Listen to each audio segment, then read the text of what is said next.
Hi, so I'd like to introduce Tracy Hires. So Tracy has been with BP3 for about 5 years, and I've worked with Tracy for a very long time. And what he's going to talk about today is we do a lot of work in healthcare, and one of the things that we've been doing a fair amount of is automating treatment protocols for patients. And so he's going to walk through an example of that, kind of show you what it looks like. Hi, so what we're going to talk today about is automating a protocol. Before we do that, I just want to review a slide that Tom showed you earlier. And really what I want to remind you is that when we talk about AI, we can really classify decision automation into three big buckets. Data-driven decisions are useful when we can't articulate the policy or rules used to make a decision, but we have lots of examples of good outcomes. This is machine learning. Policy-driven decisions are those decisions that we have a clear idea about how the decision should be made. The logic to apply it to a specific set of conditions is well known and widely agreed upon. Here we use expert systems or business rules. Finally, there's a third class of decisions, which we're really not going to cover in detail today, but you should know about. Goal-driven decisions or mathematical optimizations are a class of decisions where the goal of what we're trying to achieve is known, but it's not really apparent how to get there. These types of problems often appear in planning, scheduling, and routing. Because healthcare protocols use well-established policies and procedures to intervene when a set of conditions are present in a patient, these types of decisions are classified as policy-based and are well suited for rules-based inferencing. DMN is a useful technology for implementing these types of decisions, and today I'm going to show you how we might do this to automate an insulin dosing calculation. When we consume carbohydrates, they are processed by the body to produce sugar in our blood. Now, normally the body responds by producing insulin to absorb this sugar and make it useful as fuel.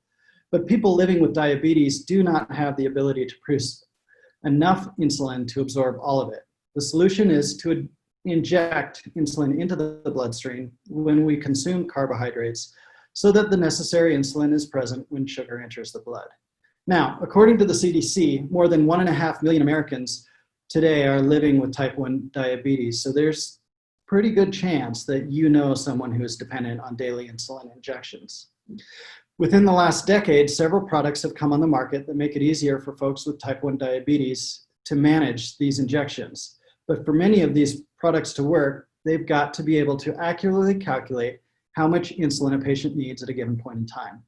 Now, the formulas are well known and largely based on a patient's blood sugar level, the amount of insulin on board or insulin currently in the patient's system, and how many grams of carbohydrates the patient is about to consume. So before I go any further, I need to issue an important disclaimer. What I'm about to show you is a simplified example of this calculation, but it is not a substitute for actual medical advice. If you have diabetes, or if you think you may have diabetes, you need to consult a qualified medical professional for help managing your condition. Having gotten that out of the way, let's look at how we might automate this decision using DMN. DMN, or Decision Model and Notation, is a graphical language for expressing the logic required to make a policy-based decision. It's made up of a few simple shapes and arrows, and behind each of the shapes are expressions of either a data structure or a piece of logic. Here is a decision requirements graph, or DRG, for the insulin protocol decision. At the bottom of the graph is an oval labeled patient. This represents the information or input data required to make this decision. Here, the patient contains all the information that is required. The patient has a blood glucose level and a desired carbohydrate intake, a history of dosing, and some parameters about how her body uniquely processes sugars using insulin that must be accounted for when making the decision. You'll notice a couple of arrows going from the patient into two rectangles. The rectangles represent the decisions that we'll make. The arrows represent that a piece of information is required to make that decision. So to decide how much insulin is on board, we need information contained in the patient input data. To determine the required insulin bolus or dose, we need information contained in the patient input data, but we also need to know the result of the insulin on board decision. There are no arrows coming out of the determine insulin bolus decision. And this is the final result of our DRG, and really it's what we care about as we're making this decision. So having gotten that out of the way, let's take a look at the insulin on board decision in detail, shall we? So what we're looking at now is the decision logic within that decision, insulin on board, and it's expressed using the friendly enough expression language, or FEEL. Here we're calculating 3 intermediate amounts, and our final result is either 0 if we don't have any insulin on board, or the result of a linear decay function if we do. We assume that it takes 5 hours to process a dose of insulin, no matter how large or small, and the dose gets processed at a constant rate. So if the last dose was administered less than 5 hours ago, the amount of insulin is given as the result of this simple linear function. And if the last dose was administered more than 5 hours ago, then we expect that there's no insulin on board, and we return 0. Astute readers will notice that if more than one dose has been administered in less than 5 hours, our calculation is going to be incorrect. But hopefully you get the idea about what we're trying to accomplish here.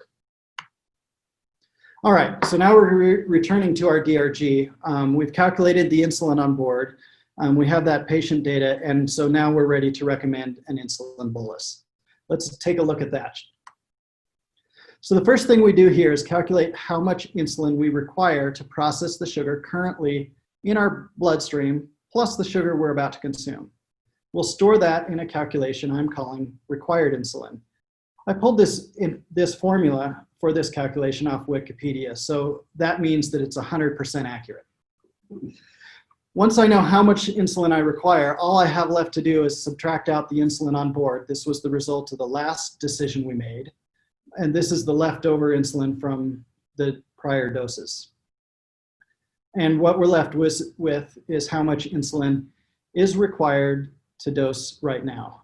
Note that this number could be negative, that is, if the insulin on board is more than what's required.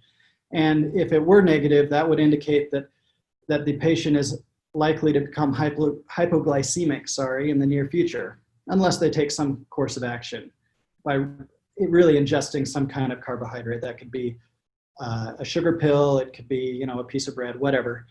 But they'll need to consume some extra carbohydrates. How much they should consume is really a decision itself. It's outside of the scope of what we're trying to accomplish here, but you can see that we could add another decision to the decision graph. We could create an entirely new decision service to calculate that, but it's certainly another automation opportunity.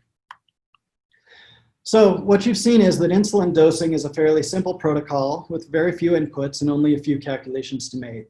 In fact, it's simple enough that hundreds of thousands of people make this calculation multiple times every day without the aid of any automation. Even simple decisions, when they're made often enough, can benefit from automation though. Automating healthcare protocols like this can improve quality, leading to better outcomes and healthier patients.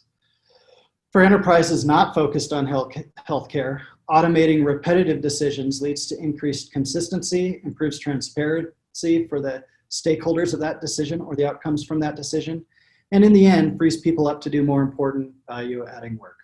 Cool. Well, thank you very much, Tracy. I think that's a really interesting example of DMN and policy-based decisions. And appreciate you putting it together.